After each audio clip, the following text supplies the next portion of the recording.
El primer ponente de hoy, tenemos dos ponentes verdaderamente extraordinarios y son, como ya verán a lo largo de la mañana, dos ponencias hasta cierto punto complementarias, con una visión mucho menos histórica, mucho más contemporánea y mucho más encaminada hacia el futuro desde el presente que tenemos, que lo que ayer vimos que era un poco una visión más histórica o más dirigida hacia el pasado. Comienza el fuego graneado de la mañana don Marcelo Gullo, de la Universidad Nacional de Lanús. El currículum de Marcelo es verdaderamente espectacular. Yo voy solamente a destacar algunas cosas. Él es profesor de Relaciones Internacionales y ha trabajado, tiene una formación en la Escuela Diplomática de Ginebra, también la Escuela Diplomática de Madrid, ha trabajado en la Universidad de Piura, en San Marcos, en Lima. Es autor de muchos libros, de los cuales, bueno, yo tengo aquí 3, que son casi una trilogía en el que desarrolla un poco su concepto de la insubordinación fundante, es decir, él fundamentalmente ha estudiado cómo se construye el poder de las naciones y por qué ese poder se resquebraja, fracasa o se convierte en un poder débil que es sometido al de otros mejor organizados o más fuertes. Tiene publicaciones en español, por supuesto, pero ha publicado en Argentina, pero también en Brasil. También tiene publicaciones en francés, en italiano, o sea, y en Francia e Italia, por lo tanto. Yo voy a mencionar solamente algunos de los títulos. Argentina-Brasil, la gran oportunidad. La insubordinación fundante, breve historia de la construcción del poder de las naciones, que obtuvo el premio Westerhelm en 2008. Insubordinación y desarrollo, la historia oculta, la lucha del pueblo argentino por su independencia del imperio inglés. En fin, en francés tiene publicado Les temps des États continentaux y en italiano la construcción del poder, en fin. Es una persona que se ha dedicado desde hace mucho tiempo no solamente a estudiar cómo se construyó el poder de las naciones en el siglo XIX, después de la desmembración del imperio, sino cómo están construidos y sostenidos los ejes de poder a través de no solo la dominación económica, sino también política y, sobre todo, la dominación cultural, lo que él llama la subordinación cultural, ¿no? Yo creo que es una oportunidad realmente extraordinaria tenerlo aquí hoy. Yo le agradezco muchísimo que haya venido desde tan lejos. Hemos tenido un verdadero calvario para traer los libros desde Argentina hasta aquí, pero lo hemos conseguido, no sabemos ni cómo. En fin, Marcelo, muchísimas gracias y cuando quieras. Bueno, buenos días a todos. Primero agradecer a las autoridades de la universidad y a María Elvira la gentileza de invitarme a este curso, a este seminario. Yo prácticamente estoy como en mi casa, porque cuando llego a España ya estoy en mi casa, pero cuando vengo a Andalucía mucho más, porque soy argentino y entonces hablo sin pronunciar la B corta, la B larga, sobre todo sin la S y sin la Z, entonces tenemos un castellano andaluz nosotros allá. Entonces acá ya me siento en casa, en Madrid, un poco que no pronuncio las S y las Z, entonces acá estoy todavía más en casa. Cuando digo en casa, no lo digo solo en términos metafóricos, como una metáfora. En realidad, ¿no es cierto? En realidad, el imperio era nuestra patria. Ese es un punto fundamental de partida si queremos entender, como ayer nos preguntaba Elvira, qué nos pasó y por qué nos acontecen todas las desgracias del mundo que caen sobre nosotros como las 7 plagas de Egipto.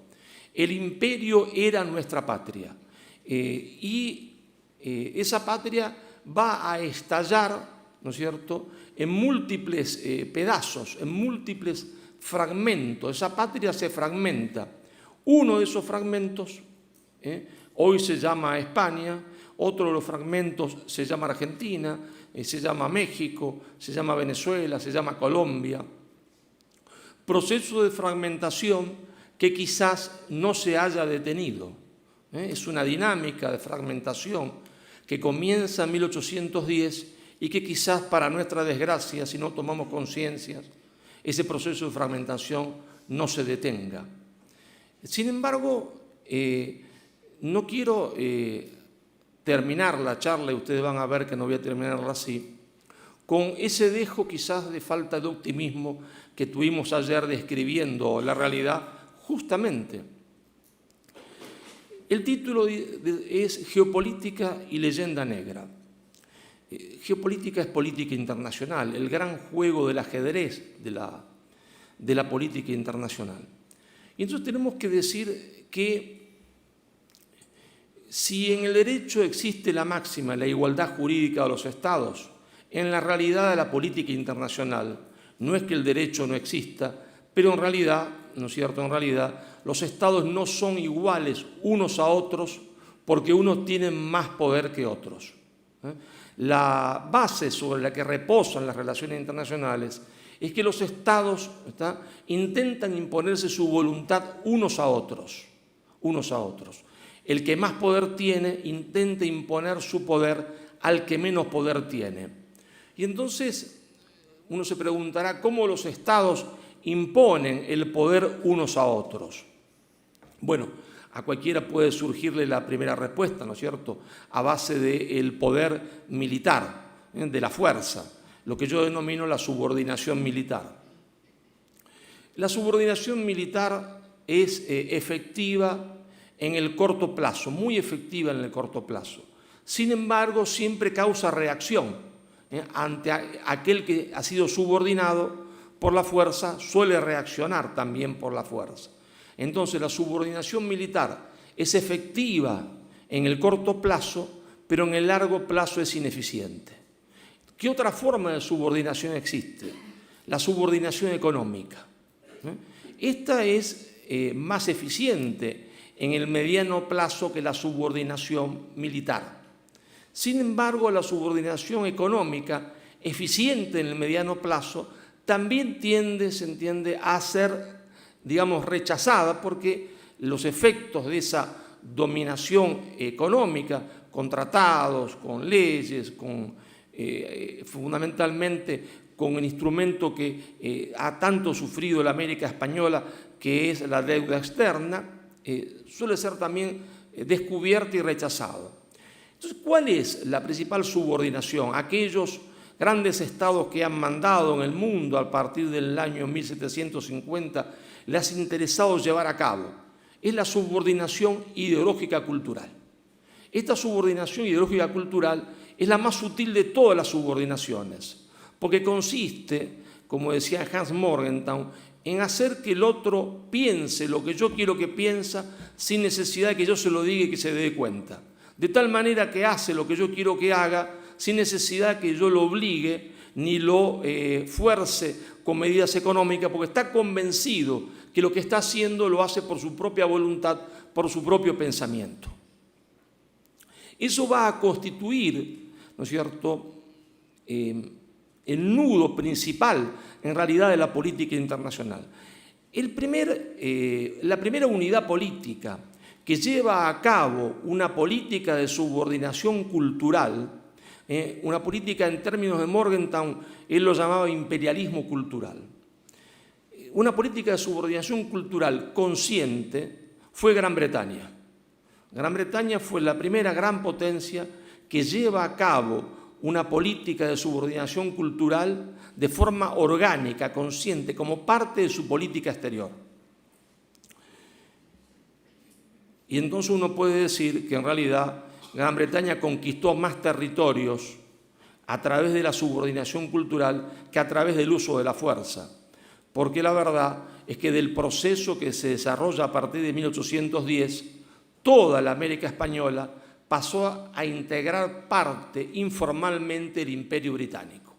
Es decir, toda la América española se convirtió en una semicolonia de Gran Bretaña. Claro, habían nacido repúblicas que tenían todos los atributos formales de la soberanía, himno, bandera, ejército, pero en realidad no eran independientes, en realidad formaban parte informalmente del Imperio Británico.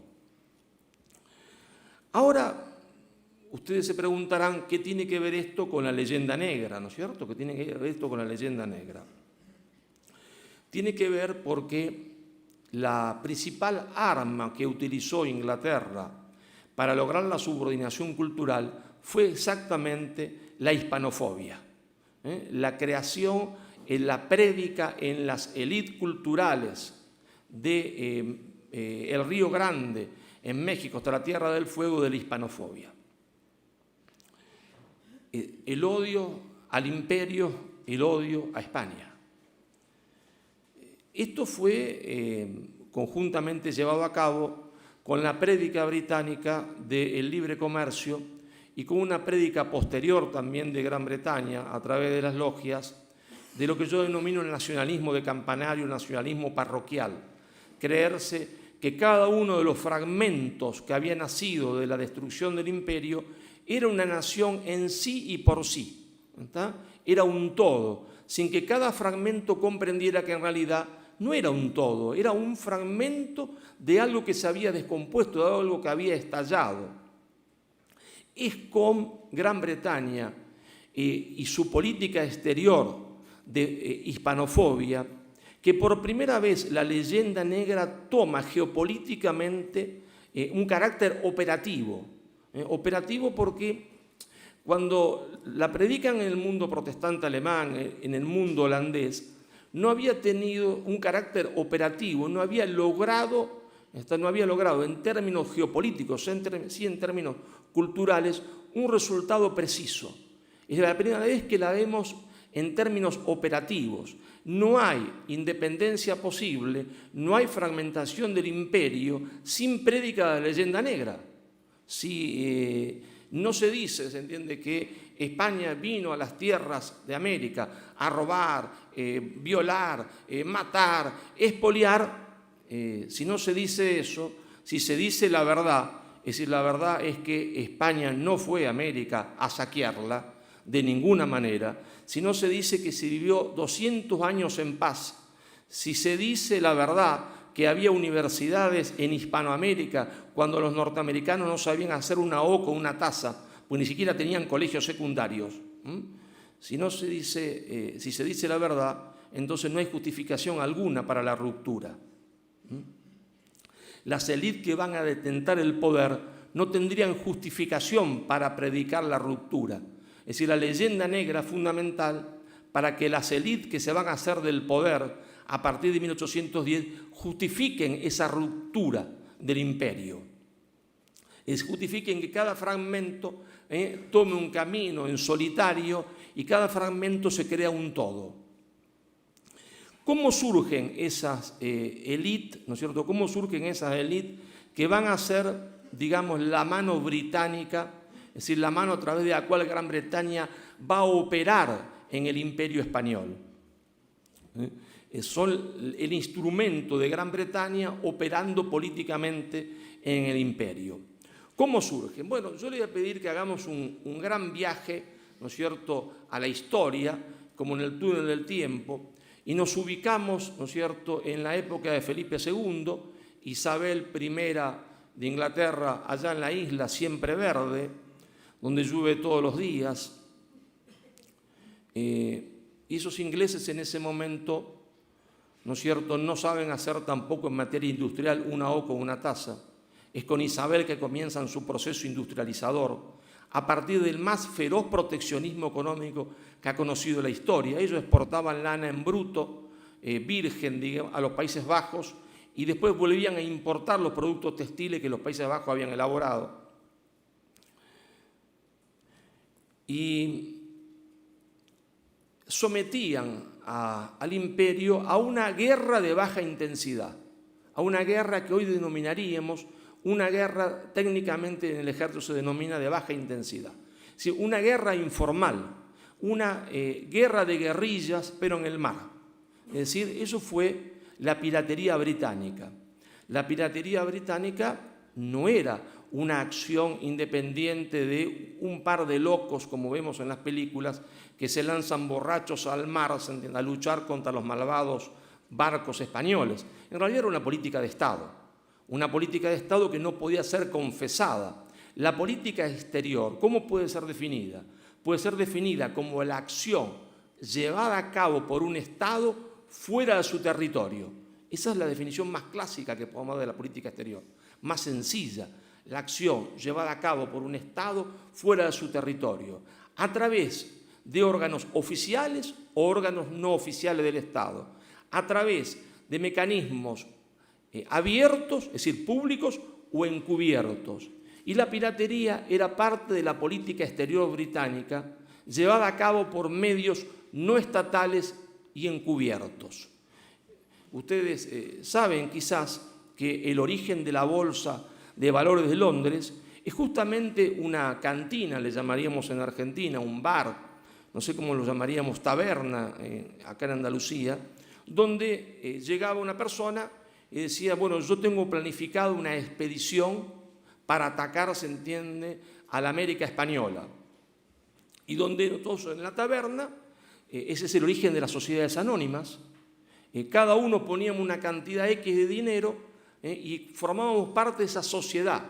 ¿Y cuál era la garantía de que ese hombre iba a volver con el dinero? Porque yo voy a poner dinero en esta sociedad, que es una sociedad que va a armar 3 barcos para atacar, se entiende, a la América española.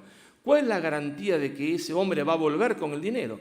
La garantía que él traía es que la primera accionista era Su Majestad la Reina de Inglaterra, que oficialmente no participaba de la empresa, lo hacía en carácter particular, no en carácter de reina. Era la garantía que teníamos nosotros para invertir en esa empresa de piratería. Esa empresa de piratería fue sumamente importante, al punto tal que hay algunos historiadores que van a rastrear el origen de lo que Marx llamaba el capital primitivo, el primer capital de acumulación de Gran Bretaña, en esa piratería, en esa guerra de baja intensidad contra el Imperio español. No nos interesa hoy explayarnos sobre eso. Lo que nos interesa es que esa guerra de piratería llevó a que España, es decir, de que el imperio, en realidad no España, no pudiese comerciar una parte con la otra sin estar protegido militarmente. Eso encareció muchísimo el comercio, las mercaderías que llegaban a la América española, que necesitaban los españoles americanos.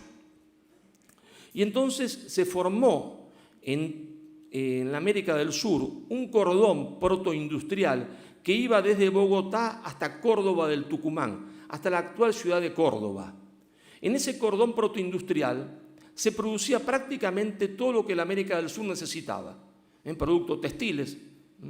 Y había una sana división del trabajo, había obviamente una moneda común que se hacía en Potosí, en el Alto Perú, y cada uno producía algo. En mi patria chica, en Argentina, en las regiones de Santa Fe, Buenos Aires, Tucumán, se hacían las mulas, que era el transporte de la época. Todo se transportaba en mula. Como nadie en su sano juicio quiere mandar un camión vacío de acá a Madrid ni acá a Lisboa, las mulas iban llenas de yerba mate, iban llenas de productos hechos con cuero, monturas, cinturones, casacas, y volvían con productos textiles de Ecuador, de alpaca, de vicuña, del Perú. Es decir, había pleno empleo. ¿Es que todo el mundo estaba conforme con esa situación? No. Es decir, había fuera de ese corredor que está ubicado sobre casi la cordillera de los Andes, ¿verdad?, que empieza en Bogotá, está en Cuenca, en Quito, entra a Cajamarca en el Perú, Andahuaylas, Ayacucho, Cusco, Potosí, Salta, Jujuy, Tucumán, Santiago del Estero, la más al sur Córdoba, había un sector disconforme. Ese sector disconforme eran las polis, que yo denomino polis oligárquicas, que estaban de cara al mar. Es decir, el puerto de Valparaíso, el puerto de Guayaquil, el puerto de Buenos Aires, de cara a ese gigantesco río que es el Río de la Plata, un río mar. Ustedes saben que cuando Solís llega, es el que descubre el Río de la Plata, Solís entra al Río de la Plata, que tiene en su desembocadura 200 kilómetros de ancho. Imagínense ustedes un río de 200 kilómetros de ancho. Eso es lo que tiene el Río de la Plata. Imagínense al pobre Solís, ¿no?, acostumbrado a los ríos de España, de Portugal, de Europa, y llega a un río que tiene 200 kilómetros de ancho, ¿no? Prueba el agua y dice, ¿qué es esto?, dice Solís, ¿no?, donde no se ve una costa ni la otra. Y esto es un mar dulce, dice Solís. Esto es un mar dulce. Y fue el primer nombre del Río de la Plata, Mar Dulce. Y Buenos Aires está enfrente, ¿sí?, al lado ahí de ese mar dulce, ese gran río mar. Y de cara al río mar, ¿quiénes están? Están unas personas que han llegado a Buenos Aires después de la fundación. Son algunos descendientes de vascos, otros descendientes de catalanes y otros descendientes de portugueses. Y tiene alguna relación con lo que pasa hoy, No están conformes, porque ellos no tienen actividad productiva, tienen un pequeño capital que han traído. ¿Y a qué se van a dedicar? Se van a dedicar al contrabando, a la importación de mercadería británica. Y estos hombres que están ahí ejerciendo el contrabando, cuando se produzca la farsa de Bayona, cuando se produzca que el rey Fernando termine preso, se entiende, en Europa, y comienza a discutirse qué hay que hacer, estos hombres naturalmente del puerto de Buenos Aires, que son contrabandistas, no tienen nada que ver con el patriciado fundador de la ciudad, nada que ver con ellos. Estos hombres dicen, bueno, es el momento de la ruptura, es el momento de que logremos el libre comercio.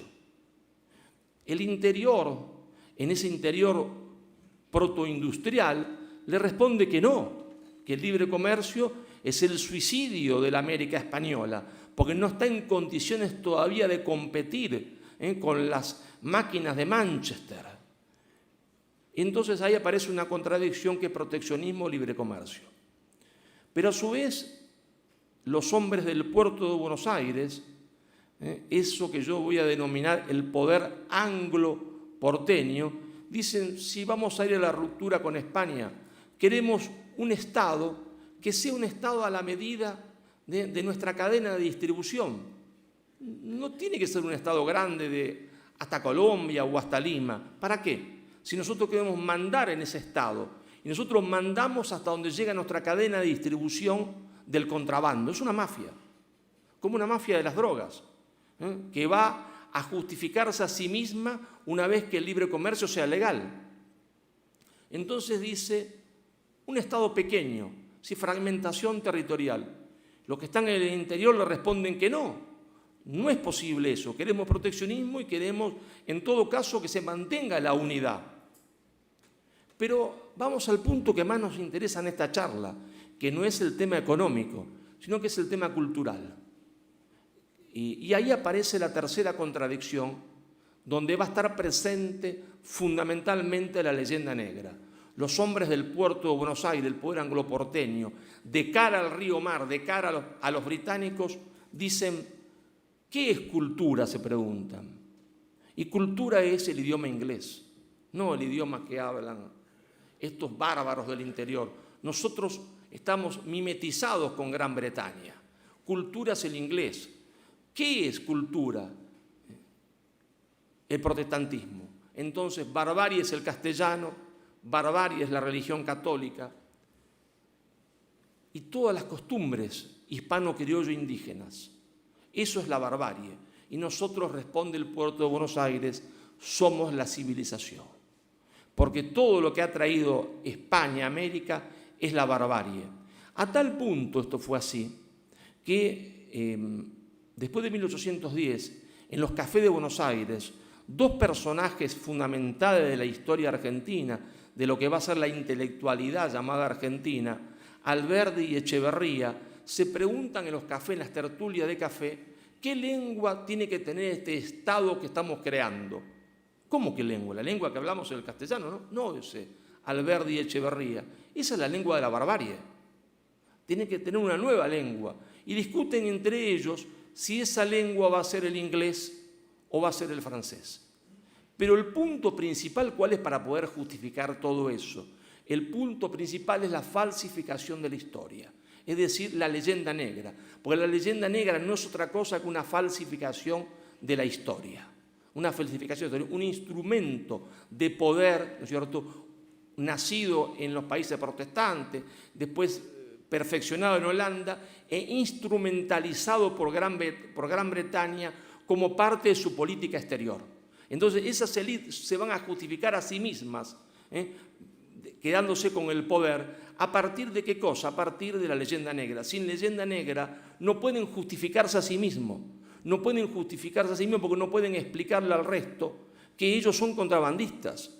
Pero si todo lo que hizo España está mal, si el monopolio español está mal, si la religión que España trajo es una porquería, si más porquería es el idioma castellano, entonces ellos están justificados a sí mismos. Nosotros no somos nada más que unos adelantados del libre comercio, unos adelantados de la cultura, porque todo lo otro, de la civilización, porque todo lo otro es la barbarie hispano-criollo indígena. Ese es el origen de las élites que gobernaron a toda la América española. Ese es el origen de las élites y nuestro pecado de origen, nuestro pecado original, en el propio nacimiento de cada uno de los fragmentos que se va a creer una nación que no va a entender después que era nada más un fragmento de un todo. La falsificación de la historia a partir de la leyenda negra. Y fue bien instrumentalizado, ¿no?, por Gran Bretaña eso. ¿Cómo explicar sino que esta élite que se adueña del poder y que lleva a la Argentina a ser una semicolonia de Gran Bretaña, como va a pasar en Venezuela, que se va a convertir en una semicolonia de Gran Bretaña, como va a pasar con el Perú, con Chile, con todos los países de la América Española? ¿Cómo explicar sino que apenas un par de años antes, si el imperio era la basura, ¿verdad?, que dice la leyenda negra que era, si era esa cosa horripilante que la leyenda negra dice que era, de explotación, de muerte y de violaciones, la población de Buenos Aires, con hombres, niños, mujeres, esclavos, indios, criollos, blancos, pelea como un solo puño contra el invasor británico. 1806, los ingleses desembarcan en la ciudad de Quilmes, a kilómetros de la ciudad de Buenos Aires, toman la ciudad de Buenos Aires. Es cierto que la toman sin gran trabajo, entran como el cuchillo en la mantequilla, entre otras cosas por la sorpresa, y porque no hay soldados, llamémosles imperiales y españoles, en el Río de la Plata. Es la primera vez, y esto tampoco puede justificarlo nadie en el mundo, si España, si el imperio opresor, ¿cómo hacía para ejercer la opresión sin soldados? No había soldados. Entonces entran como el cuchillo en la mantequilla hasta que, gracias a las mujeres, hay una reacción popular que va a llevar a la reconquista de Buenos Aires el 12 de agosto de 1812. Pero más importante que el 12 de agosto de 1812 es lo que se va a producir apenas menos de un año después, en julio de 1807, porque los ingleses festejan en Londres la toma de Buenos Aires por el general Bedford, una expedición de 1.400, 1.200 hombres. Cuando son derrotados, mandan una segunda invasión, esta vez al mando del general Whitterlock, con 10.000 hombres efectivos.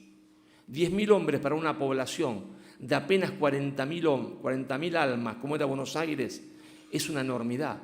Si hay que contar que cada familia tenía 5 o 6 hijos, si descontamos los niños, las mujeres y hombres mayores, ¿cuántos hombres en condiciones de portar armas había en Buenos Aires? 5.000, 6.000. Y no eran profesionales, eran simplemente hombres de a pie. Bueno, las tropas británicas son absolutamente derrotadas en las calles de Buenos Aires en 1807. Es la derrota más importante que Gran Bretaña sufrió en su historia, a manos de una población civil. Las banderas inglesas capturadas todavía están en Buenos Aires. Es la primera vez que Inglaterra pierde banderas, que en esa época era una ofensa extraordinaria. Entonces esa población que lucha contra el invasor inglés, que lo desprecia porque trae todo lo que ella no quiere, ¿cómo entonces explicar, se entiende, después el 10? No hay ninguna explicación, sino es a través de que estas élites que se van a transformar en la élite de conducción de cada una de las repúblicas de cara al mar son los agentes del poder británico. Porque inmediatamente que estalle lo que se va a llamar comúnmente como la Guerra de la Independencia, estalla en el Río de la Plata una guerra civil. Y el bando pro-británico va a ser apoyado justamente por Inglaterra. Y entonces, en esa guerra civil, unos van a tener lanzas y cuchillos y los otros van a tener dinero para comprar armas británicas.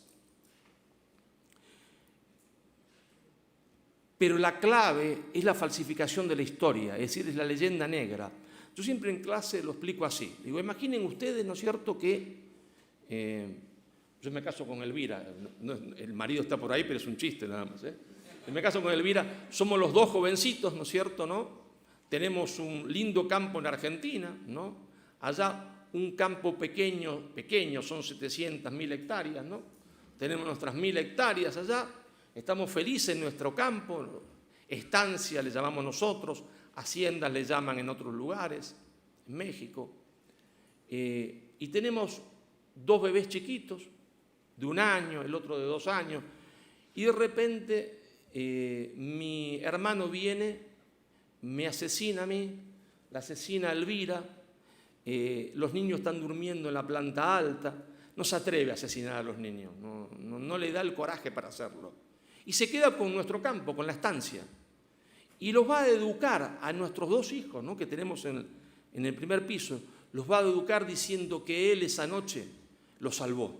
Esa noche terrible donde entran una pandilla de asesinos a matar a sus padres, él no pudo evitar que mataran a sus padres, pero los salvó a ellos 2. ¿Y cómo crecen esos 2 niños? Crecen con un profundo agradecimiento al tío, que en realidad es el asesino. Al tío que se queda con la estancia, que era mía y de Elvira. Y ahora sus hijos son los dueños de la estancia. Y nuestros 2 hijos son simplemente peones de la estancia. Pero están completamente agradecidos a su tío, que ese día, esa noche nefasta, le salvó la vida, ¿no? Están completamente agradecidos. ¿En dónde reside el poder del tío? Es decir, el poder de mi hermano. En una mentira, en la falsificación de la historia. Si mis hijos y los hijos de Elvira supieran que esa noche él fue el asesino, entonces esa misma noche que ellos lo saben, matarían a su tío y el poder del tío se cae como un castillo de naipe. Todo su poder reside en la falsificación de la historia. Es su poder. Su poder en el fondo no reside en que él tiene el título de propiedad. Su poder no reside en que él es un hombre rico y que tiene una cuenta bancaria con innumerable cantidad de dinero adentro. Su poder reside en la falsificación de la historia, porque si mis hijos en un solo momento supiesen la verdad, su poder se cae como un castillo de naipe. Eso es lo que nos pasó a nosotros.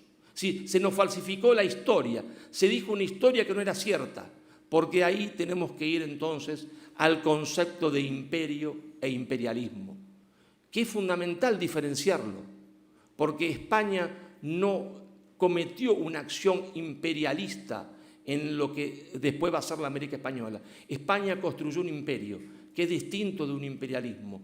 Es decir, yo comencé esta posición diciendo que la política internacional, las unidades intentan imponerse el poder unas a otras. Es decir, hay un instinto de imposición de la voluntad, así como el instinto sexual o como el instinto de comer, el instinto político. Es así, el instinto político de gobernar.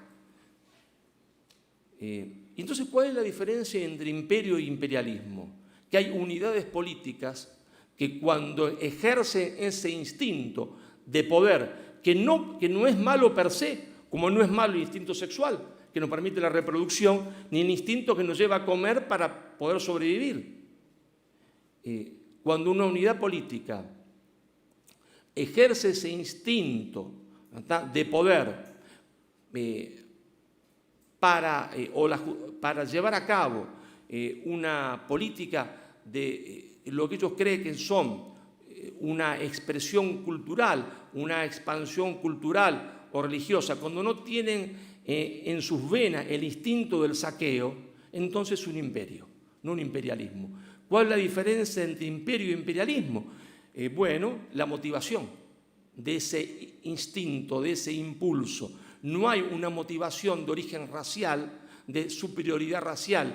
Cuando hay imperio, no hay una motivación del saqueo. Pero ustedes dirán, ¿hay violencia? Sí, en toda conquista, en toda lucha de poder, hay violencia real o simbólica. En la lucha de la política es siempre así.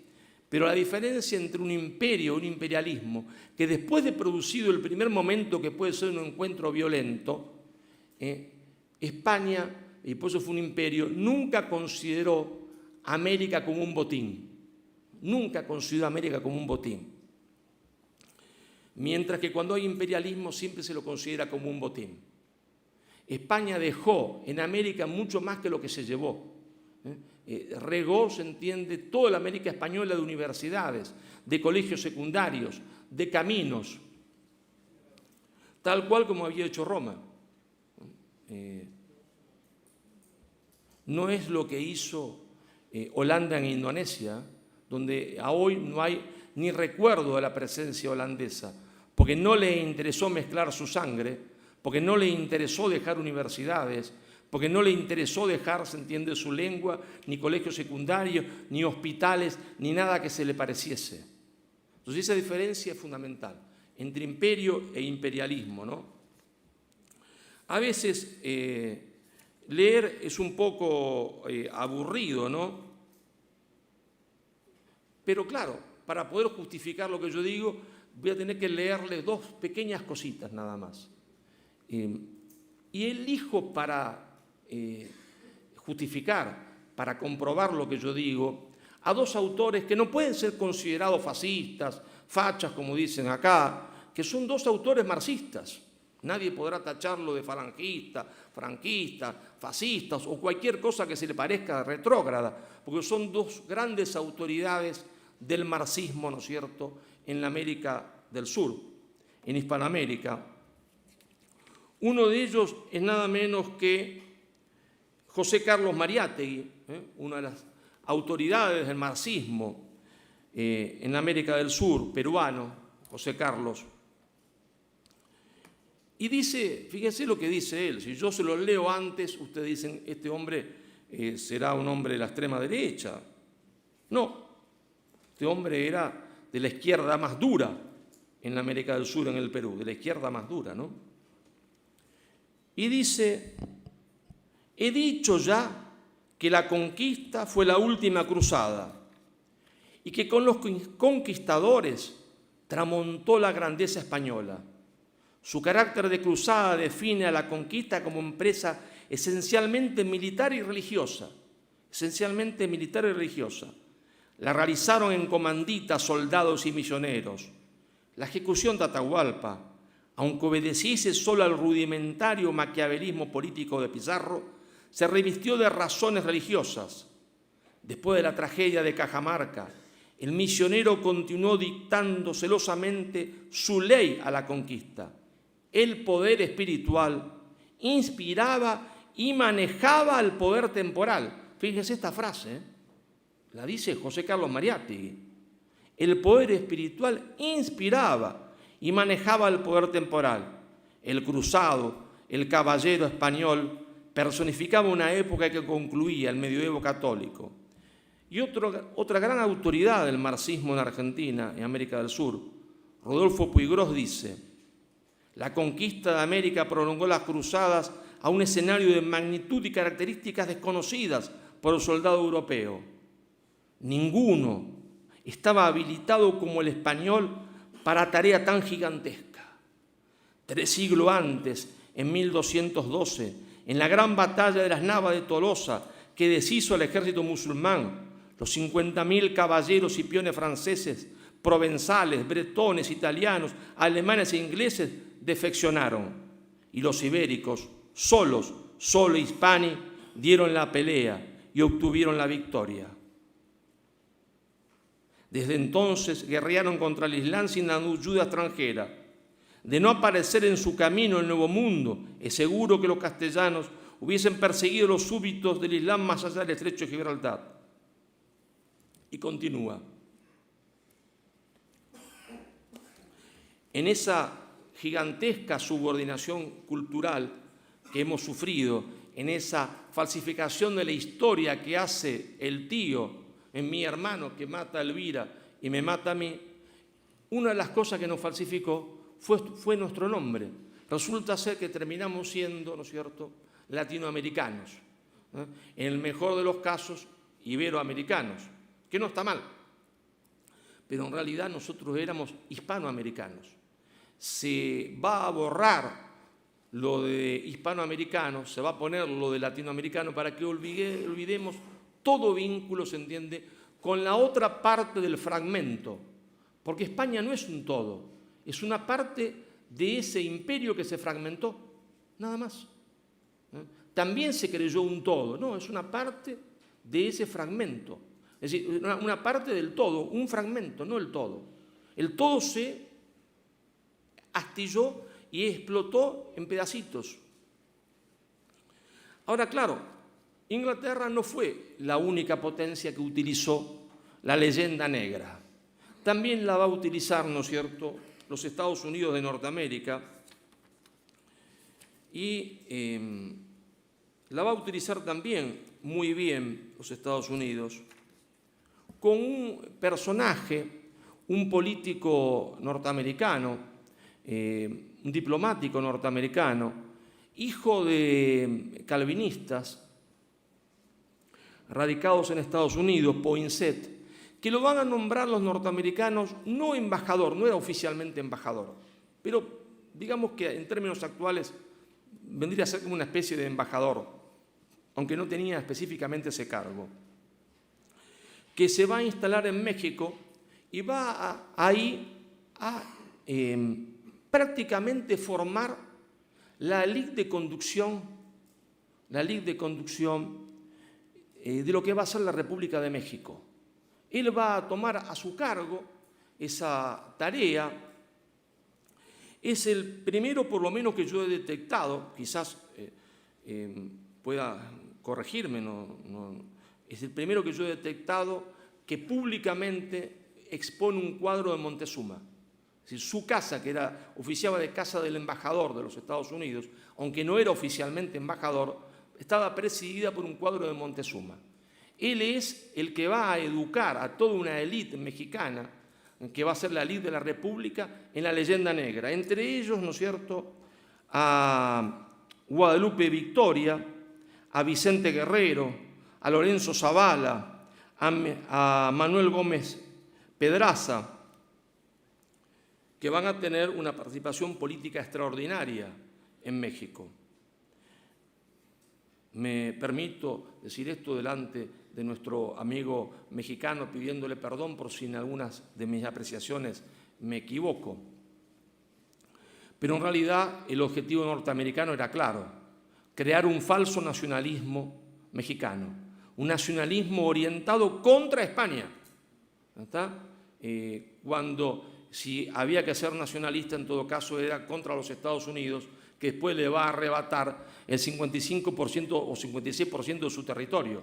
Ustedes saben que ahí están los nombres, ¿no es cierto?, en California, Los Ángeles, San Diego, San Francisco, San Antonio en Texas, Nuevo México, de los territorios que habían sido parte de la Nueva España, parte del imperio y después parte de México, ¿no? Y entonces había que encarrilar las energías de México contra España, no contra quien iba a ser en realidad el verdugo de México, que no había sido España, sino que va a ser los Estados Unidos. Porque en términos actuales, si bien nosotros no podemos usar ese vocabulario en ese momento histórico porque sería un anacronismo, podemos decir que México tenía en 1810 un desarrollo material superior al que existía en cualquier lugar de España. Lo mismo pasaba con el Perú.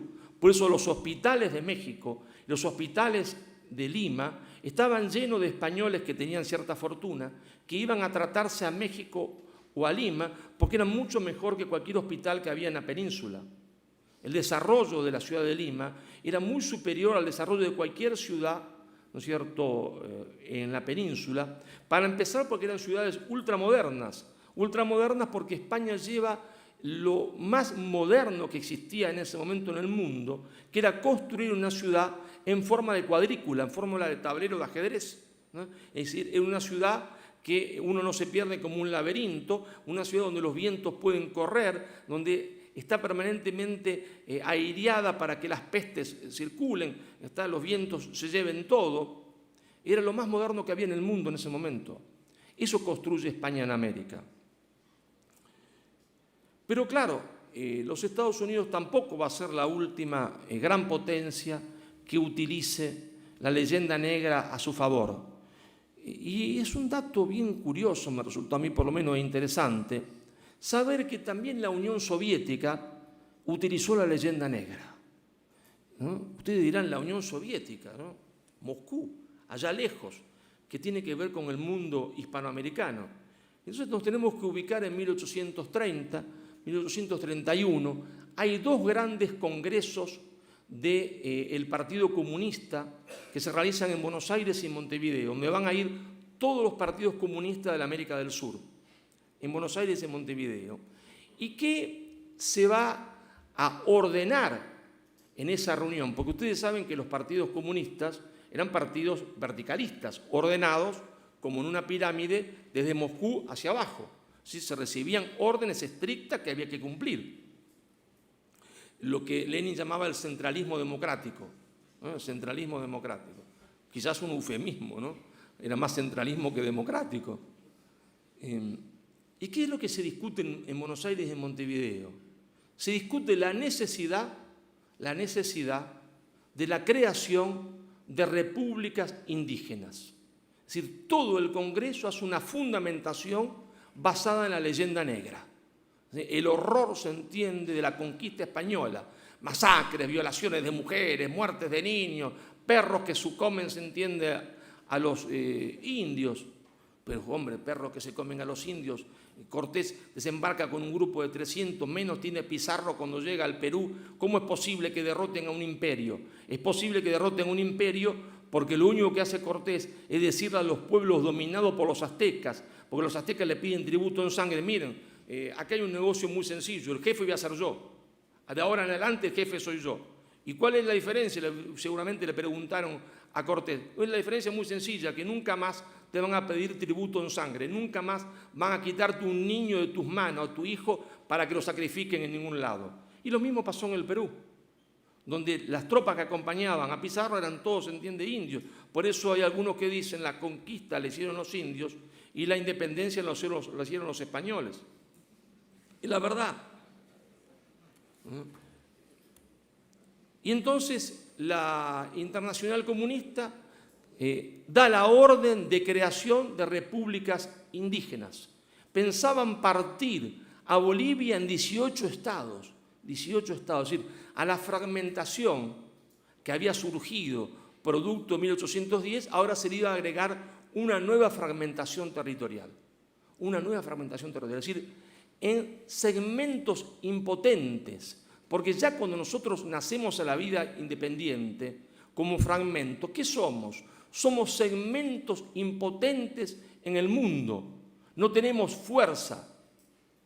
A tal punto, la independencia fue una trampa y la independencia sin unidad no era independencia, que el mismo Bolívar, cosa que nadie conoce, aunque está escrita, está publicada, el mismo Bolívar cuando ve que la independencia termina en la fragmentación territorial, y eso es el desastre absoluto, es la impotencia total, manda un emisario a charlar con Fernando VII a decirle: termino yo con esta absurda guerra de la independencia si usted acepta gobernar desde México o desde Lima, porque si no, la independencia no es independencia, es decir, la fragmentación en pedazos distintos nos hace a todo dependiente del nuevo poder que es Gran Bretaña. Y entonces el Partido Comunista ahora ha dado la orden en 1830 de partir al Perú en 3-4 pedazos, a Bolivia en 18, en Argentina la tenían un poco más difícil porque no había muchas comunidades indígenas, y entonces mi provincia es la provincia de Santa Fe, que tiene una gran cantidad de inmigrantes italianos. Y en ese momento esos inmigrantes eran italianos y hablaban en sus casas italianos. Y entonces la Internacional Comunista no tiene mejor idea que decir, bueno, como en Argentina no hay indios, vamos a hacer una república italiana en el sur de la provincia de Santa Fe. Bueno. Es decir, una fragmentación a la fragmentación. Ahora, es que esa fragmentación territorial predicada curiosamente por la Unión Soviética, en el mismo momento, o prácticamente en el mismo momento histórico, 10 años después, que se va a crear un instituto indigenista que va a estar patrocinado por la OEA y por el dinero de los Estados Unidos. Una gran coincidencia entre la Unión Soviética y los Estados Unidos. Los dos van a predicar lo mismo. En realidad, los dos ven con buenos ojos la creación de repúblicas indigenistas. ¿Y es porque los soviéticos sean malos? No. ¿Es porque los norteamericanos sean malos? No. No. Es como si yo dijese que un jugador de rugby, el cual me enfrenta a mí, es malo porque me golpea. No. Es parte del juego del rugby. Si no, voy a jugar al fútbol o al cricket, si no me gusta eso. Es que en la política internacional el que tiene poder tiende a fragmentar al otro. Es un axioma de la política internacional. Las grandes potencias, el que tiene poder, tiende a fragmentar al otro para partirlo en la mayor cantidad de estados posibles para que le sea más fácil su dominio. Es tan sencillo como eso. ¿Es que el otro es malo? No. ¿Es que el otro conspira contra mí? No. No es una teoría de la conspiración, es el juego de la política internacional. Y yo tengo que saberlo, el otro no es ni malo ni bueno. Hace su juego y yo tengo que hacer el mío, no dejarme partir. Lo curioso es que, caída de la Unión Soviética, en 1992, cuando se va a festejar los 500 años, aparecen enormes cantidades de ONG por toda la América Latina, por toda Hispanoamérica, tendríamos que decir, predicando lo mismo que predicaba la Unión Soviética, es decir, el fundamentalismo indigenista, a partir de la leyenda negra. Toda financiada desde Londres, desde Ámsterdam, desde Nueva York, otra vez predicando, se entiende, el fundamentalismo indigenista que conduce a la fragmentación territorial.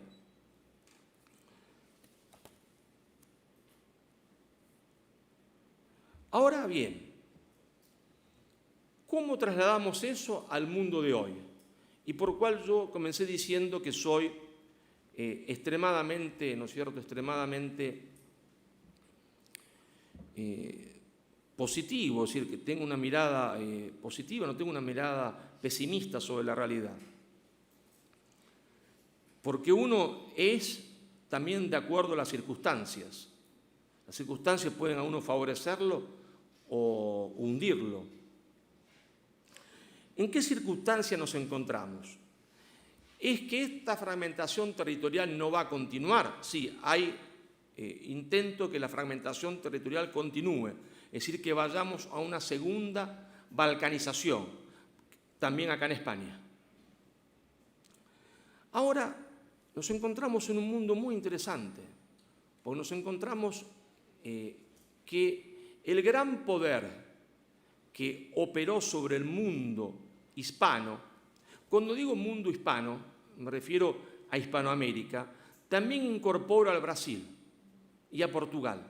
¿Por qué? Porque la Hispania romana era tanto la actual España como Portugal. Eso era la Hispania romana.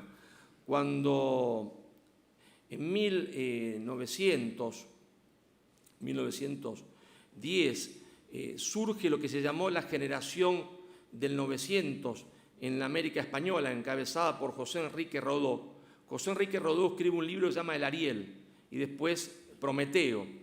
Y ahí, después de 100 años de soledad, en que nadie había hablado de que éramos una misma familia, que éramos un mismo pueblo, un pueblo continente desde el Río Grande a la Tierra del Fuego, Rodó hace un libro que hoy quizás no nos dice mucho, es un poco decimonónico, es la despedida de un maestro, no se sabe por qué no lo aclara, ante alumnos de escuela secundaria o de la universidad, donde él le dice, cada generación tiene una función que cumplir en la historia.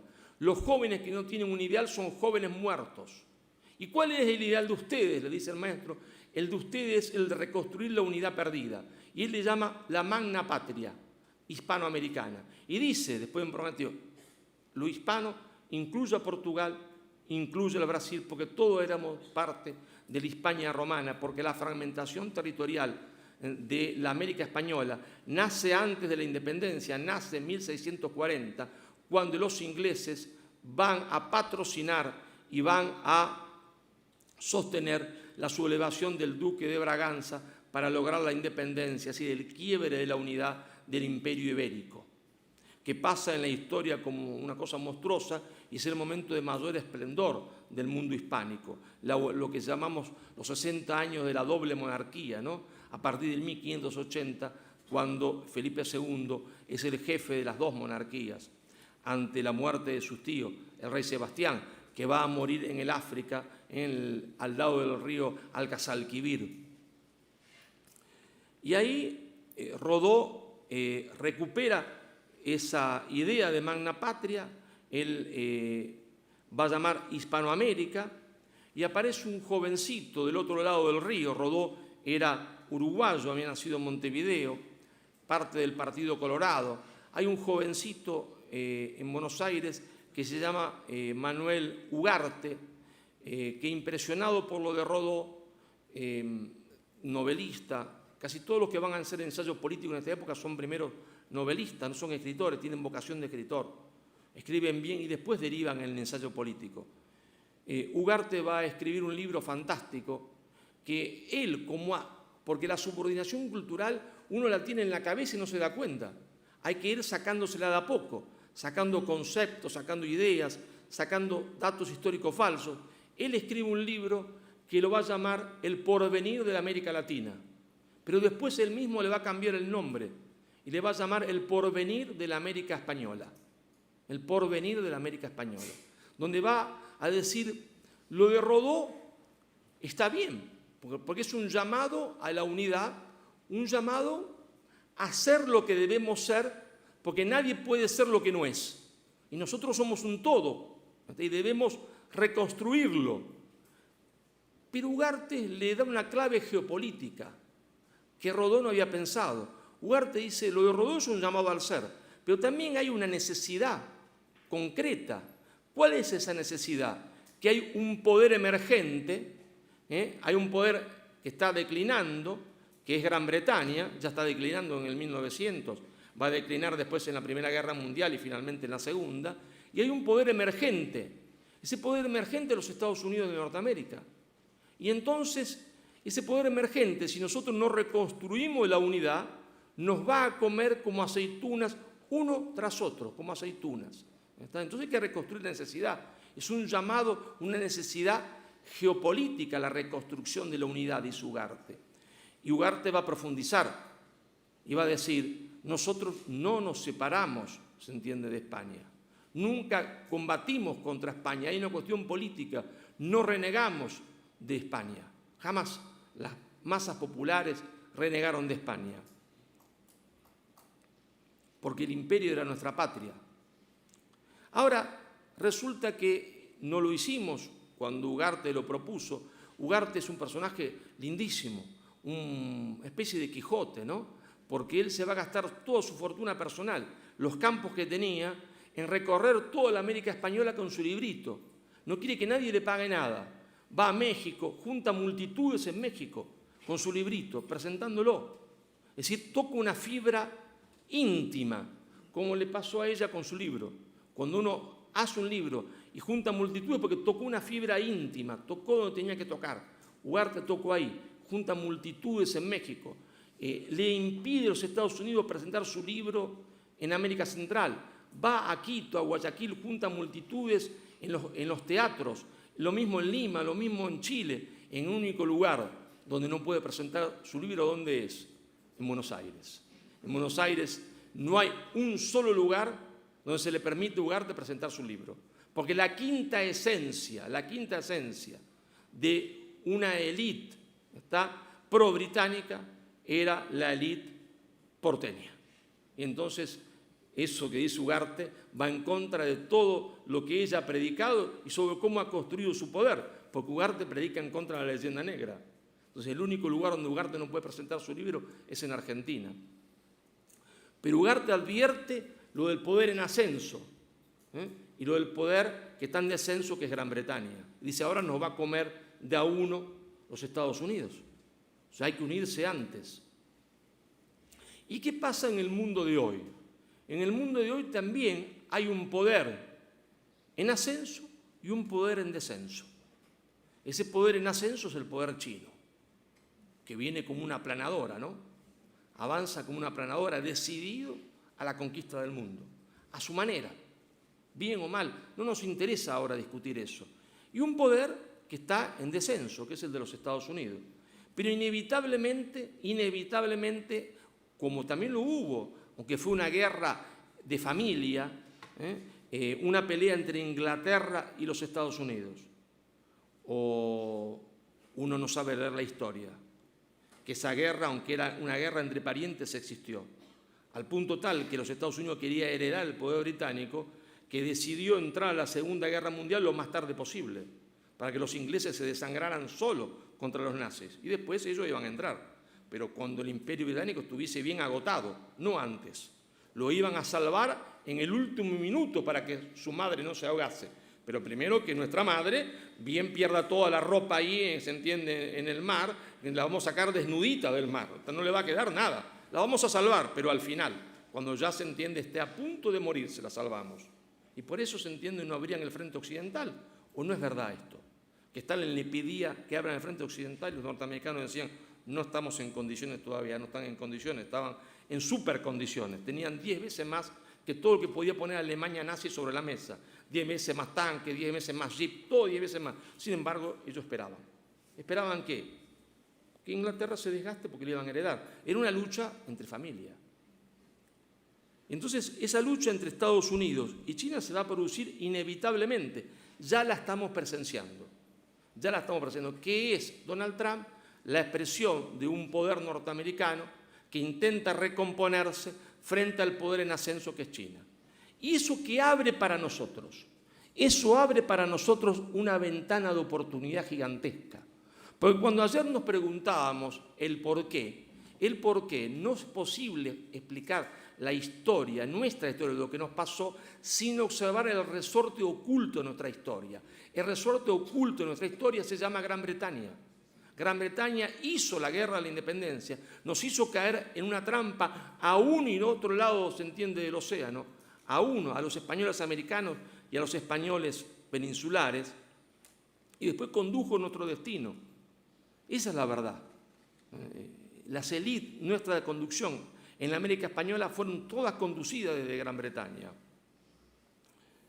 Entonces hay una ventana de oportunidad porque cuando dos poderes se enfrentan, están demasiado entretenidos en su pelea.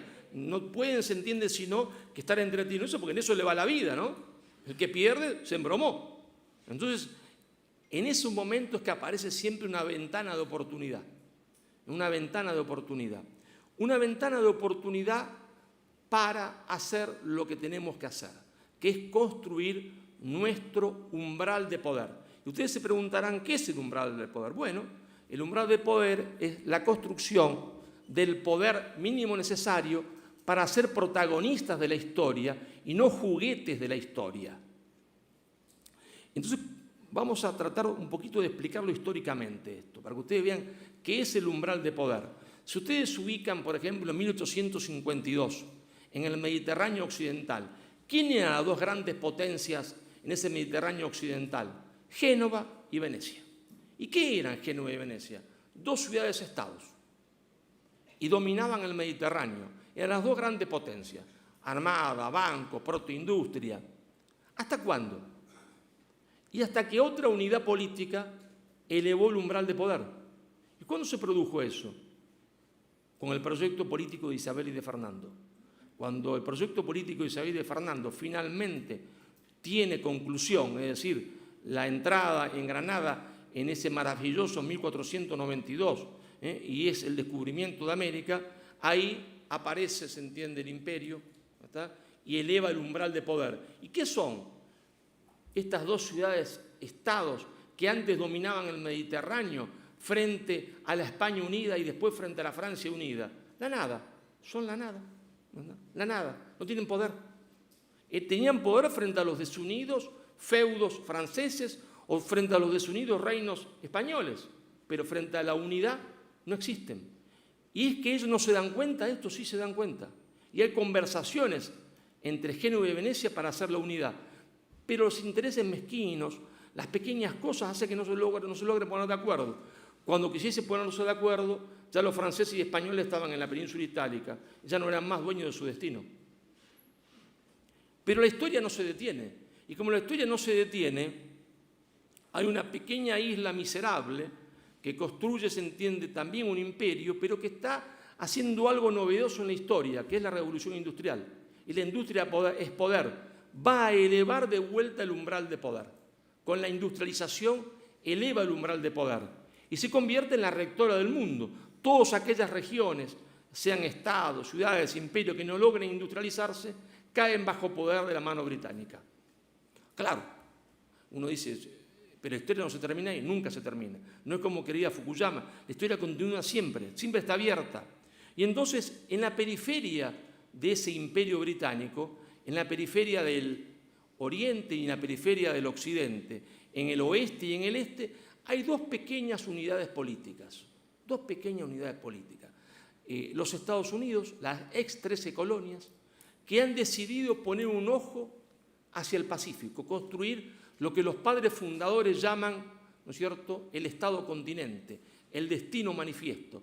Claro, en el medio estaba México, había que llevárselo por delante, estaba la Luisiana española, francesa, había que llevársela por delante, estaban los llamados hoy pueblos originarios, los indios, y había que llevárselo por delante, sin matarlos a todos. Ellos los mataron a todos, no los españoles, porque ahí no quedó ninguno. Hay 2 o 3 en una reserva ahora que tienen un casino, ¿no? Y viven bien con el casino. Ustedes saben que hasta el año 1910, esta gente que estaba en las reservas no tenía pasaporte norteamericano. Era una sociedad de apartheid como Sudáfrica.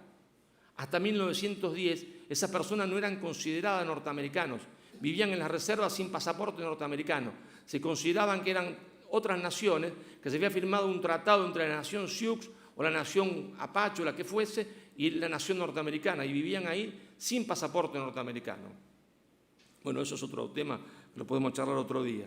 El tema es que los Estados Unidos construyen un Estado-continente gigantesco, no continente porque abarque todo un continente, sino por sus dimensiones, lo llamamos continentales, compacto. Pero del otro lado también hay unos que están avanzando en dirección contraria, hacia el Asia, hacia Alaska, hacia el estrecho de Bering, y que van a construir un Estado gigantesco. Rusia, después la Unión Soviética. Que ambos se van a industrializar y van a construir estados-continentes industrializados. Y entonces, ¿qué era el poder de Alemania o el poder de Inglaterra frente a estos dos gigantescos estados-continentes industrializados? La nada. Nunca podían ser derrotados, ni Estados Unidos ni Inglaterra. Los Estados europeos, en comparación de ellos, eran la nada. Elevaron el umbral de poder. Y nosotros estamos a puertas de que se vuelva a producir un nuevo umbral de poder. Es decir, caminamos en el mundo a la constitución de grandes ecúmenes culturales que después van a tomar inevitablemente forma política. Van a ser primero ecúmenes culturales y después van a tomar forma política. Esas ecúmenes culturales no son muchas. Es la ecúmene cultural nacida en la península hispánica, con lo que hoy llamamos Portugal y las Españas o España, y los territorios hispanoamericanos o iberoamericanos que incluyen al Brasil, quizás los de lengua portuguesa en el África. Es una ecúmene cultural. Después está la ecúmene cultural china en el Asia, la ecúmene cultural anglosajona, y esas van a constituirse, lo querramos o no, después de un plazo en entes políticos nuevos. Y nosotros, nuestra única posibilidad de volver a ser protagonistas de la historia es entender que debemos reconstruir nuestra ecúmene cultural para que después esa ecúmene cultural tome, no sabemos cómo, no podemos imaginarlo, una forma política. Pero la reconstrucción de la ecúmene cultural solo será posible si desterramos la falsificación de la historia, si desterramos la leyenda negra. Porque si la leyenda negra es lo que es. Si esa es la verdadera historia, entonces yo no tengo nada que hacer, se entiende, con los españoles, con lo que hoy llamamos españoles, con ustedes, con los peninsulares. No tengo nada que hacer. Porque entonces solo vinieron a robar, solo vinieron a saquear, vinieron al mayor de los desastres. Pero la leyenda negra no es cierta. No tiene nada de cierto, lo cual no quiere decir que existe una leyenda rosa, tampoco. La condición sine qua non para poder reconstruir la unidad, para entender que nosotros somos españoles americanos y ustedes son nada más que españoles peninsulares, ¿no está? Nada más que eso, ¿no está? Por lo tanto, cuando muchos tratan a los hispanoamericanos de extranjeros, se equivocan y profundamente. La única salvación de España reside en Hispanoamérica, por varios motivos que podríamos explicar en otra conferencia. Somos una misma patria que se fragmentó. Entonces necesitamos desterrar la leyenda negra, ahora que tenemos tiempo para hacerlo. Tenemos tiempo porque los dos poderes, ¿verdad?, el poder emergente chino y el poder en descenso norteamericano, están enfrentados. Y entonces ahí surge un espacio para la prédica que siempre primero es cultural. Porque si la dominación fue cultural, si la primera subordinación, la subordinación más importante de todas, es la subordinación cultural, es inútil comenzar por la economía. Es estúpido, porque va a fracasar todo, porque no está la base cultural. Es estúpido comenzar por la política, porque va a fracasar todo. Hay que comenzar por la cultura. Ahí está el concepto que yo denomino insubordinación fundante. Si es verdad que primero Inglaterra, después Estados Unidos, la Unión Soviética no lo pudo hacer, pero lo podría haber hecho de haber tenido éxito, de haber continuado, nos subordinaron culturalmente a través de la falsificación de la historia. Sí es cierto que la más fundamental de todas no fue la subordinación ni militar, que también la aplicaron en algunas ocasiones en América Central o en México, ni fue la subordinación económica, que también la aplicaron cuando originaron en 1824 el endeudamiento de Argentina, lo que después va a ser Argentina, el endeudamiento de la Gran Colombia, el endeudamiento del Perú, que terminamos de pagarlo en Argentina en 1947, Venezuela en 1957, Ecuador en 1977. Si es verdad esto, que la primera subordinación es la subordinación cultural, entonces todo proceso, en este caso emancipatorio exitoso, emancipatorio del poder que no ha dominado, debe comenzar por una insubordinación cultural. ¿Y la insubordinación cultural en qué consiste? En descubrir la verdad, en rechazar la mentira, en rechazar la falsificación de la historia, es decir, en tirar por la borda de una vez y para siempre la leyenda negra. Entonces, si es cierto que la principal subordinación de todas es la subordinación cultural, entonces el proceso de reconstrucción de la unidad para que sea exitoso debe comenzar por una insubordinación cultural, es decir, por insubordinarse contra lo políticamente correcto que hoy en Argentina, en Perú, en Bolivia, en Colombia, es la leyenda negra, porque en las universidades lo políticamente correcto es la leyenda negra. Hay que insubordinarse contra eso, tirarlo por la borda, para después llegar a la parte política a través de un adecuado impulso político, un adecuado impulso estatal, que reconstruya entonces políticamente la unidad perdida. Pero no podrá comenzar sino a través de la cuestión cultural, es decir, a través de la desmitificación de la historia, de sacar el mito de la historia para ir a la realidad de la historia, es decir, sin sacarnos de la cabeza la leyenda negra, esto no será posible.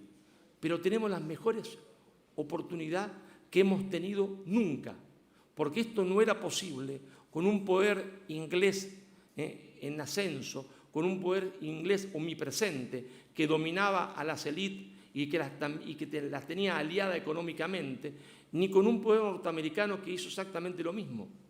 Ahora sí, ahora porque el poder norteamericano está en descenso, los chinos todavía no mandan, entonces ahí se abre una ventana de oportunidad que no será mayor de 50 años. Y a los 50 años habrá cerrado. Cuando se cierre, entonces no tendremos una oportunidad quién sabe por cuánto tiempo, porque la historia seguirá, quizás la tendremos en 150 años, en 100, qué sé yo en cuánto, pero ahora la tenemos, es decir, tenemos que ser extremadamente optimistas para aprovechar esta ventana de oportunidad que nos da la historia, pero solo podremos hacerlo tirando por la borda, sacándonos de la cabeza, se entiende, la leyenda negra, que quiere decir que ustedes entiendan que no hay hispanoamericano que sea extranjero en tierra de Isabel y de Fernando. Si ustedes no entienden que ningún hispanoamericano, sea negro, sea medio indio, sea medio blanco, es extranjero en tierra de Isabel y Fernando, no tenemos ninguna oportunidad. Si nosotros no entendemos que ningún español peninsular es extranjero en Hispanoamérica y que somos una misma patria, tampoco tendremos ninguna oportunidad. Muchísimas gracias.